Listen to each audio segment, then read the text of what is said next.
അസ്സലാമു അലൈക്കും dear friends. ഇന്നത്തെ നമ്മുടെ സ്പെഷ്യൽ നിങ്ങൾ ആരും ഇതുവരെയും ട്രൈ ചെയ്ത് നോക്കിയിട്ടില്ലാത്ത ഒരു അടിപൊളി വെറൈറ്റി റെസിപ്പിയാണ്. നമ്മുടെ ഈ വീഡിയോ കണ്ടുകൊണ്ടിരിക്കുന്ന സമയത്ത് നിങ്ങൾക്ക് ഇഷ്ടപ്പെടുകയാണെങ്കിൽ ഒന്ന് ലൈക്ക് ചെയ്തേക്കണേ. അതുപോലെ തന്നെ നമ്മുടെ ഈ ചാനൽ ആദ്യമായിട്ട് കാണുന്നവരും ഇതുവരെയും സബ്സ്ക്രൈബ് ചെയ്യാത്തവരും പ്ലീസ് ഒന്ന് സബ്സ്ക്രൈബ് ചെയ്തേക്കണേ. ഞാനിടുന്ന വീഡിയോസ് ഉടനടി കിട്ടുന്നതിനായി സബ്സ്ക്രൈബ് ബട്ടന്റെ തൊട്ടടുത്ത് കാണുന്ന ബെല്ലൈക്കൺ കൂടി ക്ലിക്ക് ചെയ്തിട്ട് ഓൾ എന്ന ഓപ്ഷൻ എനേബിൾ ചെയ്യാനും മറക്കല്ലേ. അപ്പോൾ ആദ്യം തന്നെ ഇതിനായിട്ട് ഞാനിവിടെ 5 ബൗൾ എടുത്തിട്ടുണ്ട്. 5 ബൗളിലും കുറച്ച് എണ്ണ ഒന്ന് ബ്രഷ് ചെയ്ത് കൊടുക്കാം.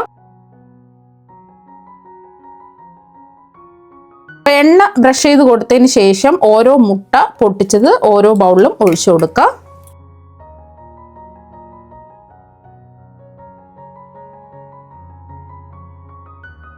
അപ്പം 5 ബൗളിലും 5 മുട്ട പൊട്ടിച്ച് ഒഴിച്ചു കൊടുത്തിട്ടുണ്ട്. ഇനി ഇതിലേക്ക് കുറച്ച് ഉപ്പിട്ട് കൊടുക്കാം. ഒരു നുള്ളുപ്പ് ഇട്ട് കൊടുക്കാം. മുട്ടയ്ക്ക് ആവശ്യമായിട്ടുള്ള ഉപ്പ് എല്ലാ ഭാഗത്തും ഇതുപോലെ ഒന്ന് വിതറി ഇട്ട് കൊടുക്കുക. ഒരു പച്ചമുളക് ചെറുതായിട്ട് കട്ട് ചെയ്ത് അവിടെ ഇവിടെ ആയിട്ട് ഇട്ട് കൊടുക്കുക. അതിൻ്റെ മുകളിലായിട്ട് കുറച്ച് കുരുമുളക് പൊടി, ഒരു നുള്ള് കുരുമുളക് പൊടി ചേർക്കുക. കുറച്ച് മല്ലിയിലയും കൂടി ചേർത്ത് കൊടുക്കുക. ഇപ്പം ഞാനൊരു കടായിൽ കുറച്ച് വെള്ളം തിളപ്പിക്കാൻ വെച്ചിട്ടുണ്ട്. ഈ വെള്ളത്തിൻ്റെ മുകളിലായിട്ട് ഒരു സ്റ്റാൻഡ് വെച്ച് കൊടുത്തിട്ടുണ്ട്. ഇനി ഇതിൻ്റെ മുകളിലായിട്ട് നമ്മൾ മുട്ട പൊട്ടിച്ച് ബൗളിൽ ഒഴിച്ച് വെച്ചിരിക്കുന്നത് വെച്ച് കൊടുക്കുക.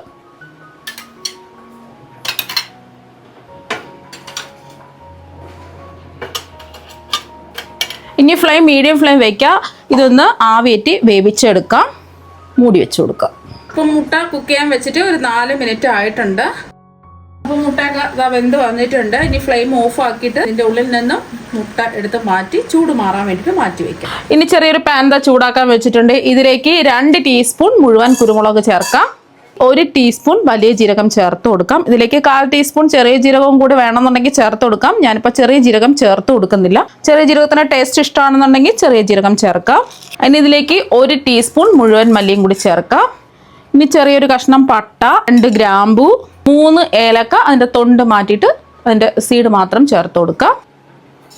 ഒരു 2 തണ്ട് കറിവേപ്പിലയും കൂടെ ചേർത്തിട്ട് ഇതൊന്ന് ഡ്രൈ റോസ്റ്റ് ചെയ്തെടുക്കാം. അപ്പോൾ ഇതെല്ലാം മൂത്ത് നല്ലൊരു മണം വരുന്നുണ്ട്. ഈ ഒരു സമയം ഫ്ലെയിം ഓഫാക്കി ഇത് ചൂട് മാറാൻ വേണ്ടിയിട്ട് മാറ്റി വെക്കാം. അപ്പോൾ നമ്മൾ ആവിയേറ്റി മുട്ട പുഴുങ്ങിയെടുത്തതിൻ്റെ ചൂടൊക്കെ മാറിയിട്ടുണ്ട്. അപ്പോൾ ചെറിയൊരു ചൂടുണ്ട്. ഇനി നമുക്ക് ഇത് ബൗളിൽ നിന്ന് ഒരു സ്പൂൺ വെച്ചിട്ടോ ഒരു സ്പാച്ചിൽ വെച്ചിട്ടോ ഇതുപോലെ ഒന്ന് ഇളക്കിയെടുക്കാം. അടിപൊളിയായിട്ട് ഇളക്കി എടുത്തിട്ടുണ്ട്. ഇതുപോലെ ബാക്കിയെല്ലാം നമുക്ക് ബൗളിൽ നിന്ന് ഇളക്കിയെടുക്കാം. അപ്പോൾ മുട്ടയെല്ലാം ബൗളിൽ നിന്ന് ഇളക്കി മാറ്റി എടുത്തിട്ടുണ്ട്.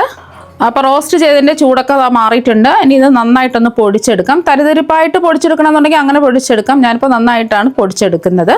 അപ്പോൾ അതായത് പൊടിച്ചെടുത്തിട്ടുണ്ട്. ഇനി ഞാനിവിടെ 1 ഇഞ്ച് വലുപ്പത്തിലുള്ള ഇഞ്ചി അരച്ചെടുക്കാൻ എളുപ്പത്തിന് വേണ്ടിയിട്ട് നൈസായിട്ട് കട്ട് ചെയ്തെടുത്തിട്ടുണ്ട്. പിന്നെ 2 പച്ചമുളകാണ് എടുത്തിട്ടുള്ളത്. ഒരു വലിയ പച്ചമുളകും ഒരു ചെറിയ പച്ചമുളകാണ് എടുത്തിട്ടുള്ളത്. നല്ല എരിവുള്ള പച്ചമുളകാണെന്നുണ്ടെങ്കിൽ ഒരെണ്ണം എടുത്താൽ മതി. 7 അല്ലി വെളുത്തുള്ളി അല്ലികളും എടുത്തിട്ടുണ്ട്. ഇത് മിക്സിയുടെ ജാറിലേക്ക് ഇട്ടിട്ട് നല്ലതുപോലെ ഒന്ന് അരച്ചെടുക്കുക. അരച്ചെടുക്കാൻ വേണ്ടിയിട്ട് വേണമെന്നുണ്ടെങ്കിൽ 1 ടേബിൾ സ്പൂൺ വെള്ളം കൂടെ ഒഴിച്ചിട്ട് ഒന്ന് അരച്ചെടുക്കുക. ഒരുപാട് പേസ്റ്റ് പരുവത്തിന് അരയ്ക്കേണ്ട ആവശ്യമൊന്നുമില്ല.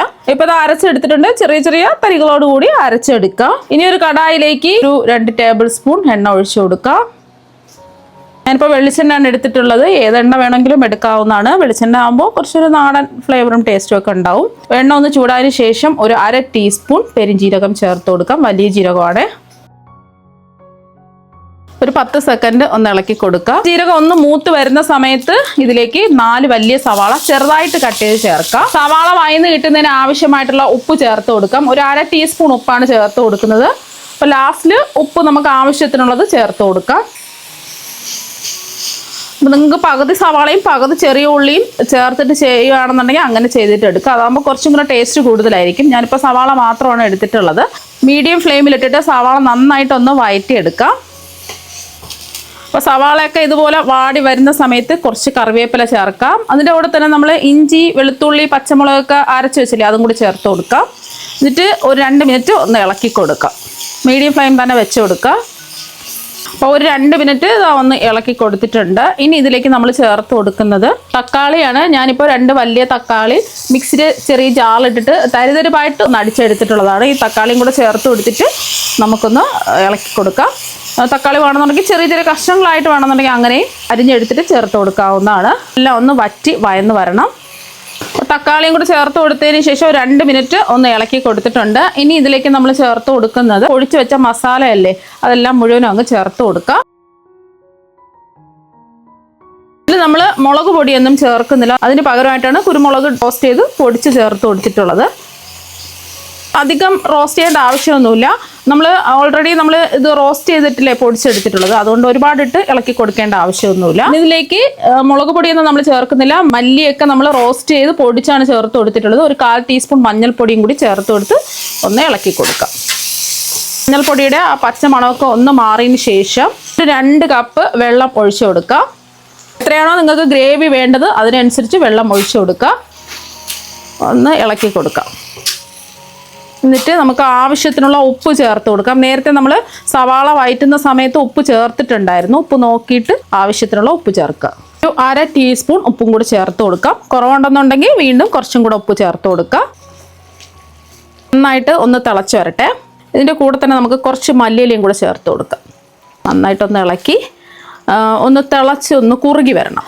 ഇപ്പോൾ ഇതാ ഒന്ന് കുറുകി വന്നിട്ടുണ്ട്. ഈ ഒരു സമയം നമുക്ക് ഇതിലേക്ക് നമ്മൾ മാറ്റി വെച്ചിരിക്കുന്ന മുട്ട ചേർക്കാം. അപ്പോൾ ഇത് മുട്ട ഒരുപാടങ്ങ് കുക്ക് ചെയ്യേണ്ട ആവശ്യമൊന്നുമില്ല. ഉള്ളൊക്കെ നല്ല സോഫ്റ്റ് ആയിട്ടാണ് ഇരിക്കുന്നത്. ഈ ഗ്രേവി എല്ലാം ഇതിൻ്റെ മുകളിലോട്ട് ഇങ്ങനെ ഇട്ട് കൊടുക്കാം. നിങ്ങൾക്ക് എത്രയാണോ ഗ്രേവി വേണ്ടത് അതിനനുസരിച്ചിട്ട് ചെയ്തിട്ടെടുക്കാം. നല്ലതുപോലെ വറ്റിച്ചാണ് എടുക്കുകയാണെന്നുണ്ടെങ്കിൽ അങ്ങനെ ചെയ്തിട്ടെടുക്കാം. ഇനി ഇതിലേക്ക് നമുക്ക് ലാസ്റ്റിൽ ഒരു പ്രത്യേക ടേസ്റ്റും ഫ്ലേവറും ഒക്കെ കിട്ടുന്നതിന് വേണ്ടിയിട്ട് ഒരു 1/2 ടീസ്പൂൺ നെയ്യും കൂടി ചേർത്ത് കൊടുക്കാം. അപ്പോൾ നെയ്യ് ചേർക്കണമെന്ന് നിർബന്ധമൊന്നുമില്ല. പൊടിഞ്ഞു പോവാതെ ഒന്ന് ഇളക്കി കൊടുക്കുക. ഇതിൻ്റെ മുകളിലും കുറച്ച് മല്ലിയില ഇട്ട് കൊടുക്കാം. മസാലയൊക്കെ ഒന്ന് പിടിച്ച് കിട്ടുന്നതിന് വേണ്ടിയിട്ട് 1 മിനിറ്റ് മൂടി വെച്ച് കൊടുക്കാം. കൂടുതൽ നേരം വെച്ചിരിക്കരുത്. അപ്പം നമ്മൾ മുട്ട ഇട്ട് കൊടുത്തതിന് ശേഷം 1 മിനിറ്റ് മീഡിയം ഫ്ലെയിമിൽ വെച്ചിട്ട് കുക്ക് ചെയ്ത് എടുത്തിട്ടുണ്ട്. ഇനി നമുക്ക് തുറന്ന് നോക്കാം. അപ്പം തന്നെ നല്ലൊരു മണം വരുന്നുണ്ട്. മുട്ട ഇതുപോലെ ഒരു പ്രാവശ്യം ഒന്ന് ട്രൈ ചെയ്ത് നോക്കാം. നല്ല അടിപൊളി ടേസ്റ്റ് ആണ് കഴിക്കാൻ വേണ്ടിയിട്ട്. കുറച്ചും കൂടെ നിങ്ങൾക്ക് ഗ്രേവി വറ്റിക്കണമെന്നുണ്ടെങ്കിൽ വറ്റിച്ചെടുക്കാം. ഞാൻ ഈ ഒരു രീതിക്കാണ് റെഡിയാക്കി എടുത്തിട്ടുള്ളത്. നല്ല അടിപൊളി ടേസ്റ്റ് ആണ് കഴിക്കാൻ വേണ്ടിയിട്ട്. അപ്പോൾ നിങ്ങൾ എന്തായാലും ഇതുപോലെ ഒരു പ്രാവശ്യം മുട്ട വെച്ചിട്ട് ചെയ്ത് നോക്കുക. കുട്ടികൾക്കും മുതിർന്നവർക്കും എല്ലാവർക്കും ഒരുപോലെ ഇഷ്ടപ്പെടും. അപ്പോൾ നമുക്ക് മറ്റു വെറൈറ്റി വീഡിയോ ആയിട്ട് വീണ്ടും കാണാം. താങ്ക്